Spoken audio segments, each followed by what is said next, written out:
मली रज़ाकाबाद welfare association की तरफ़ां रज़ाकाबाद मोनो टेक्निकल कॉलेज में SSU फोर्सिस के मुबैना मुदाखलत और कब्ज़े ख़िलाफ़ एहतजाजी रैली कढी वई, जेका मरकज़ी चौक खां अवामी प्रेस क्लब मलीर ताईं पहुती, जिते धरणो हयो वियो।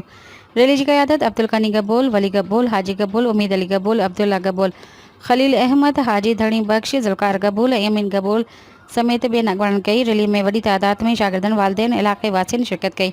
मुज़ाहिरीन तालीमी इदारे में मुबैना कब्ज़ो ख़त्म करने जो मुतालबो करने चयो त तालीमी सरगर्मियुनि जी बंदिश कंहिं बि सूरत में क़बूल न कई वेंदी। अकबरान ख़बरदार कयो, जेकॾहिं मुतालबा मंज़ूर न कया वे त एहतिजाज तहरीके वधीक वसी कयो वेंदो।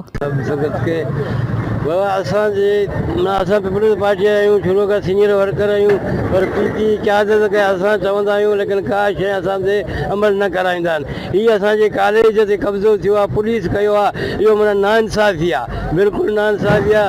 अदी फरियाद तालपुर खे, बिलावल भुट्टे खे, जेकी बि असांजी क़यादत आहे उनखे असीं आख़िरी अर्ज़ु करियूं था, न त सुभाणे उन्हनि जे घरनि ते असांजी माना नारे हणंदासीं ऐं ख़िलाफ़ु ॻाल्हाईंदासीं ऐं को बख़्शिश न कंदासीं ऐं न ई अॻे इलेक्शन में असां वटि का उमेद रखी अचनि ऐं ईअं कंदा त असां बिल्कुलु हिन सां रोड ब्लॉक कराईंदासीं ऐं रोड ते बीहंदासीं।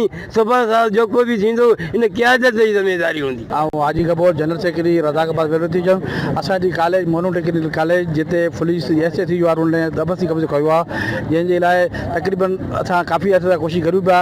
अॼु असां एतिहाजी करे वार्निंग था ॾियूं त भई ख़ुदा असांजे कॉलेज खे ख़ाली कयो वञे। पहिरीं बि असांजे सेंटर पुलिस सेंटर बणजण था असांजे कब्रस्तान बचनि जो कब्रस्तान हो ऐं असांजे 3 स्कूल हुआ, हिकिड़ो लियाकत नंबर 9 एट रज़ाकाबाद, ॿियो 2 प्राइमरी स्कूल, उन बिल्डिंग बि खसे असां ॻाल्हाया विया। ऐं हिन खां पोइ असांजी डिस्पेंसरी हिकिड़ी हुई जिते 2 डॉक्टर बीहंदा हुआ, 2 डॉक्टर बीहंदा हुआ सुबुह ऐं शाम, उहा डिस्पेंसरी पोइ खणी विया था।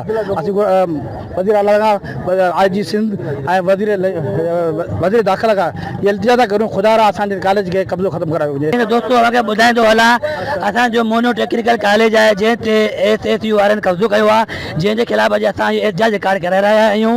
असां पंहिंजे MP खे MNA खे इतला मली जी पूरी क़यादत खे ॿुधायो आहे, पर अञा ताईं को बि ख़र्च कोन निकितो आहे। ऐं हिन सोशल मीडिया जे ज़रिए ऐं प्रिंट मीडिया जे ज़रिए ऐं इलेक्ट्रॉनिक मीडिया जे ज़रिए दुबारा MP MNA ज़िले मली जी क़यादत खे ॿुधाइणु चाहियां थो, ख़ुदा असांजे कॉलेज जी मालिकी कई वञे, जे न त पोइ असां हाणे अचण वारे इलेक्शन में माण्हुनि खे कहिड़ो मोह ॾेखारींदासीं। जीअं त असांखे ॿियूं नयूं स्कीमूं नथा ॾियो, जेको असां ऑलरेडी स्कीमूं हली रहियूं आहिनि, जेका असांजा ॿार 4 तालीम हासिल करे रहिया आहिनि, हिन ते SSU वारनि कब्ज़ो आहे। असां रड़ियूं करे करे थकिजी पिया आहियूं, अञा ताईं कंहिं बि दोस्तनि असां सां को राब्तो न कयो आहे। इन ॻाल्हि जो असांखे वॾो ॾुख आहे। ऐं 5 साल पीपल्स पार्टी रज़ाकाबाद जो हिकु सीनियर रहनुमा आहियां, इन ॻाल्हि खे तव्हांखे ॿुधाइणु चाहियां थो, जीअं असांजो टेक्निकल कॉलेज जो पुलिस जो SSU वारनि जो कब्ज़ो ख़त्म न थियो त असां जेके असांजी मली जी क़यादत आहे उन्हनि जे घरनि ते, उन्हनि जे ऑफिसनि ते एहतिजाज रिकॉर्ड कराईंदासीं। उनखां बावजूद भी मसइलो हल न थियो, पोइ असां मजबूरन CM हाउस ऐं सिंध असेंबली अॻियां इहो एहतिजाज रिकॉर्ड कराईंदासीं, जेसि ताईं रज़ाकाबाद मोनो टेक्निकल कॉलेज तां इहो जेको SSU वारनि जो कब्ज़ो ख़त्म न थींदो, तेसिताईं असांजो इहो एहतिजाज जारी रहंदो।